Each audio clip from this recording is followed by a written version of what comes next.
कथी बनबै छियै? आइ बनबै छै मटर पनीर। हो भगवान, काल्हि तऽ बनलै मुर्गे, आइ पनीरे बनेबै? तऽ नहि, काल्हि बनल छलै मुर्गा चावल, आइ बनबै छै मटर पनीर।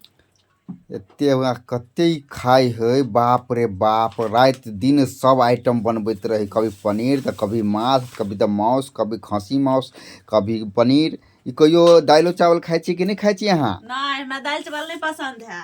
कैला कमाई छी, खाइए ला कि ने? ओ बाप, ई तऽ जेना लगे भैंसोद के खाइए ला जन्म भेल है लगे एकरा। की कहूँ, हमरा पेट से बचते नहीं तब रखबै। अहूँ सबके खाइके ये मटर पनीर तऽ कहू, कमेंट करू अहाँ सब। देखियो फ्रेंड लोग देखै छियै राखी जी के, अहाँ सब कहै छियै राखी जी की खाइ छै, देखै छियै। आब तऽ अहाँ बुझि गेलियै में कथी कथी सब खाइ है। कहियो छोटा मोटा खाना नहीं खाए दालि चावल, ई डेली पनीर मांस माउस रे, रंग बिरंग के, कभी छोले भटूरे रे, कभी अथिए रे।